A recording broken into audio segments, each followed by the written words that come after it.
32-inch wheels are really starting to gain momentum, and it's looking like they could become a genuine alternative to other wheel sizes. This topic tends to spark some pretty divided opinions. On one hand, the marketing narrative says bigger wheels are faster. But dive into the online chatter and you'll find plenty of people arguing the opposite, that larger wheels make bikes slower, and it's all just a bike industry ploy to sell more product. In this video, we're going to look past all marketing claims and online debates and instead use real science and maths to uncover the truth. We'll start with how big 32-inch wheels really are and whether short riders can use them. We'll then find out if bigger wheels are really faster and more efficient, and how their additional weight and size affect factors like speed, acceleration, and aerodynamics. This will be part one of a 3-part series. Next time, we'll dive into how larger wheels change the handling characteristics of a bike, including stability, grip, steering, and braking. And in the last video, we'll explore all the compromises involved in designing a bike that can actually fit these giant hoops. But first, let's clear up one of the biggest sources of confusion: what 26, 29, and 32-inch wheels actually are. The terms 26, 29, and 32 inches are really just a rough reference to the outer diameter of a wheel with a typical tyre fitted. In reality, it's actually quite rare for a wheel and tyre combo to match those inch numbers exactly. That's because tyre width plays a big role. As you go wider, the outer diameter increases. In fact, if you fit a wide enough tyre, you can balloon the overall wheel size to the point where a 26-inch wheel has a larger diameter than a 32-inch wheel. In this table, I've adjusted the tyre widths of common wheel sizes so that they match the 32-inch wheel diameter. What's really interesting is that 32-inch wheels are about the same diameter as most fat bike wheels. We can thus say that if you're tall enough to ride a fat bike, which is roughly 155 centimeters or 5'1", you can fit on a 32er. Whether a small rider can descend a steep and technical trail with big wheels is another matter entirely. But we'll have more on that in another video. Alright, let's now dig into the physics of larger wheels and why they can roll faster and more efficiently. Bigger wheels roll up and over obstacles much more smoothly. This is because they have a smaller angle of attack. That's the angle the wheel has to climb when it meets an obstacle. When a larger wheel hits an obstacle, it makes contact earlier and begins to rise sooner, letting it roll up and over in a more gradual motion. This makes the bump feel smoother, more comfortable, and it also means you can carry more momentum after the obstacle. With the extra momentum and smoother ride, you'll find it's much easier to climb steep trails littered with rocks. And it even explains why bikes with 36-inch wheels can practically glide up stairs. Here's a table I put together showing some wheel sizes and their angle of attack when rolling over 20, 60, and 100mm bumps. These numbers are, of course, simplistic, as it doesn't take into account tyre deformation, tyre pressure, or any lean angles. You'll notice that when you move from a 26 to 29-inch wheel, the angle of attack drops by about 4.5% across all bump heights. And when we jump from a 29 to 32-inch wheel, it gives you almost the same improvement again. So if you already know how much smoother and more momentum carrying a 29er feels compared to a 26er, expect a similar upgrade again when stepping up from the 29er to the 32er. Larger wheels also don't fall as deeply into holes on the trail. With less vertical movement, you use less energy dropping in and climbing back out of holes, and as a result, you can maintain more speed. This difference is especially noticeable when you're riding uphill, where you have less momentum to help you maintain speed. My favorite way to explain wheel diameter differences is using something I call perceived bump height. It's a way of describing how different wheel sizes feel when they roll over obstacles. Here's how it works. A bigger wheel spreads the same vertical rise over a longer distance. So if we lock the ramp length for a given bump height with a certain wheel size, we can then compare the total rise over that same ramp length using other wheel sizes. It sounds complicated, but here's an example. A 29-inch wheel rolling over a 60mm bump has a ramp length of about 203mm. If we use that same ramp length with a 32-inch wheel, it would only have risen about 55mm after 203mm because of its smaller angle of attack. So, in other words, a 29er hitting a 60mm bump should feel just like a 32-inch wheel rolling over a 55mm bump. Pretty cool, right? The effect scales with bump size too. A 100mm bump on a 29er would feel like a 90mm bump on a 32er. And remember, this works both ways. The same percentage applies when rolling off things. So overall, we can say that every bump should feel about 9 or 10% smaller on the 32er compared to the 29er. The final reason 32-inch wheels can roll faster comes down to tyre deformation. When a tyre rolls, a small patch touching the ground forms because the casing flexes under load. And that flexing costs energy. Every rotation, the rubber and material inside the tyre are bending and rebounding.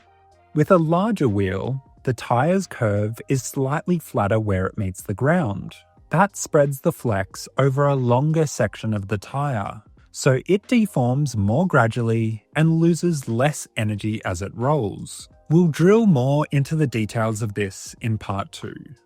It's now time to take a look at the scientific research and see whether it supports the idea that larger wheels are faster.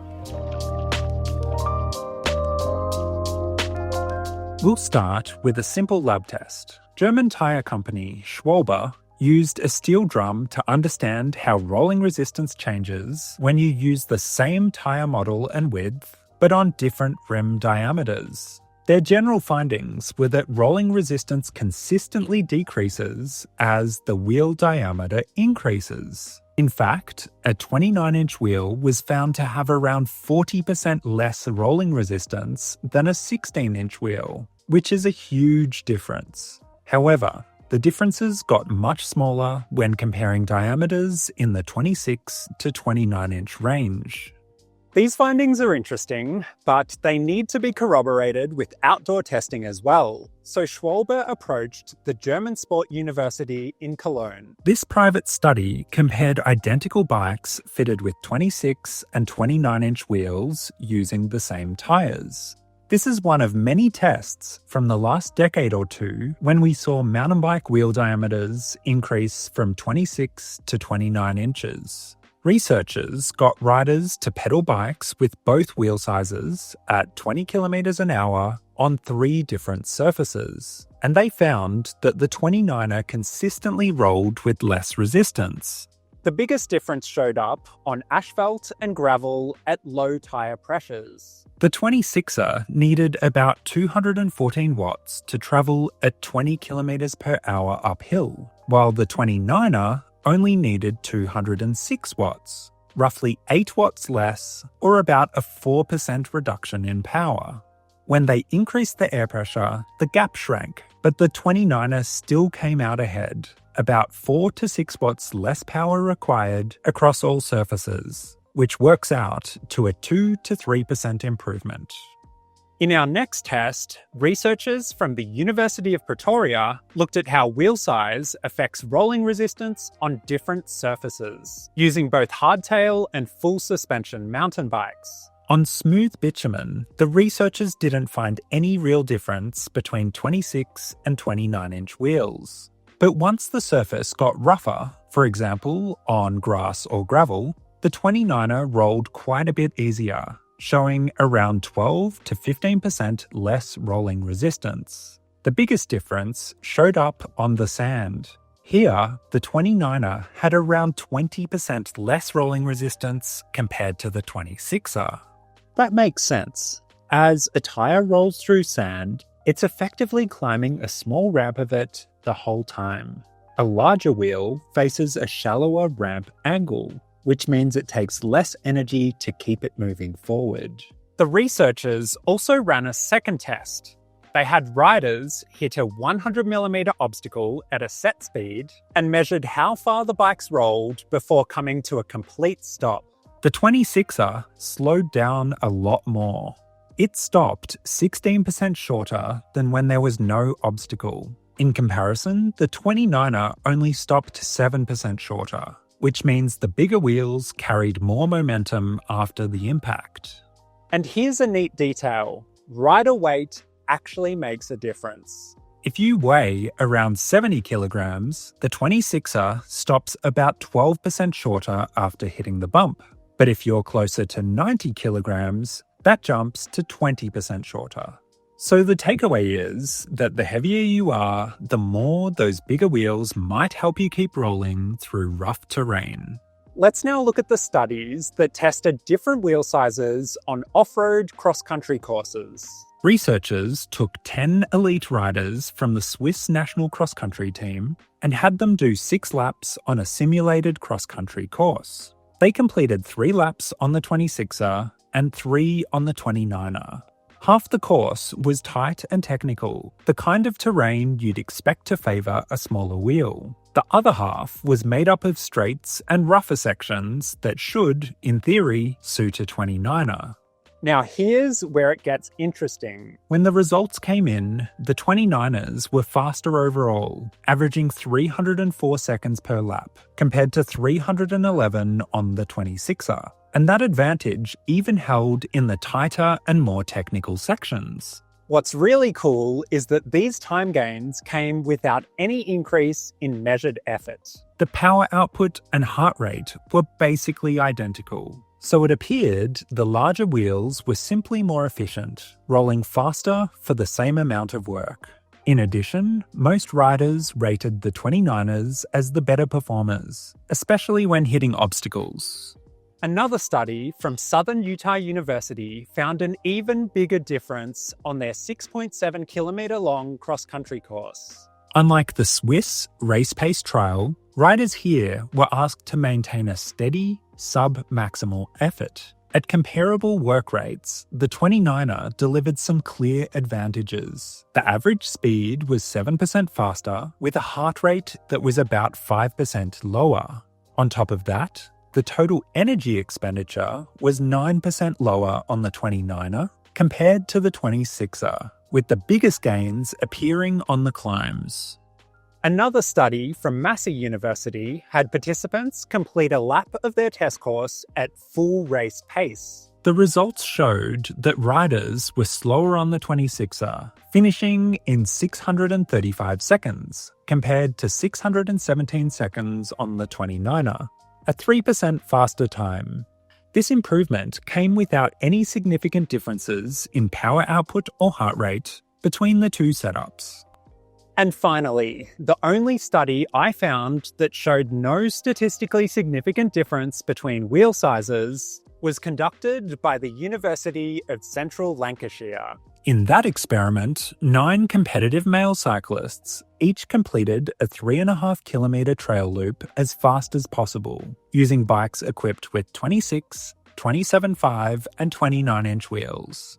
On average, the 29er was about 1% faster than the 26er and required 7% less work on the climb. But despite these small gains, the researchers concluded that there were no statistically significant differences between the 3 wheel sizes in any of the measured performance metrics. Looking at the broader picture, the scientific data consistently show that larger wheels are faster and more efficient. However, most studies focus on 26 versus 29-inch wheels, so we don't yet have definitive proof for 32-inch wheels just yet. But there's no reason the same physics wouldn't carry over, as long as the bikes share similar geometry, stiffness, riding position, and tyres. Let's now use physics to see how 32-inch wheels will affect weight, speed, acceleration, and aerodynamics.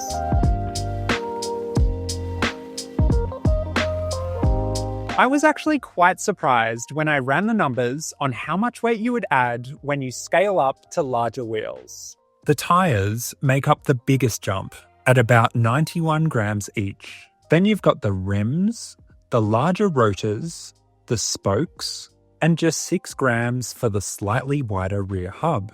Throw in a bit of extra sealant and around 100 grams more for a longer suspension fork, and the total is about 600 grams of extra weight. Now, you might be wondering about frame weight. I found the weights of a 26 and 29er Scott scale hardtail frame, and the difference was only 61 grams. There's probably a bit more weight required for a 32er, as the frame needs to handle slightly higher forces. But in total, once the frame and components are truly optimized, we can say the weight difference between a 29 and 32-inch wheel will be about 1 kilogram. Now that we have an idea of how much extra weight we can expect on a 32er, let's see what the time differences would be over a 50-kilometre long cycling course with 1 kilogram extra weight. Let's assume a rider is 80 kilograms and they can sustain 200 watts power output. Their 29er is 11.5 kilograms and the 32er is 12.5 kilograms. Both bikes have the same rolling resistance and aerodynamics for this simulation. Over 50 kilometers of cycling and 500 meters elevation gain, the 1 kilogram heavier 32er would be about 27 seconds behind, which is 0.4% slower. This jumps to 56 seconds behind with 1,000 meters elevation gain, or 0.6% slower. So even on a climb-heavy route, the rider on the larger wheels would only need to roll about 0.4 to 0.6% faster to neutralize the extra weight. That's a very small margin and well within the performance gains seen in the scientific tests. Now, what about acceleration with the heavier wheels? 32-inch wheels are heavier and therefore require more energy to accelerate them to the same speed as a 29-inch wheel. The good news is that once rolling, it's not more taxing to sustain a 32-inch wheel. In terms of acceleration time, I've calculated an 80 kilogram rider on a 12 kilogram bike producing 500 watts would go from 0 to 20 kilometers an hour in 2.94 seconds with the 29-inch wheels and 2.97 seconds with the 32-inch wheels. That's a difference of about 0.03 seconds, or about the same amount of time as it takes you to blink your eyes. Basically nothing. A rider on a 29er would need to accelerate 33 times at 500 watts before they'd be a full second ahead of the rider on the 32er. So yes, smaller wheels are faster and more reactive under acceleration. But in terms of time, the difference is smaller than you'd think.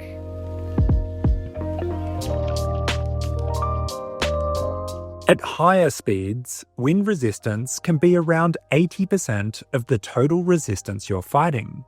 So it's an important factor for us to consider.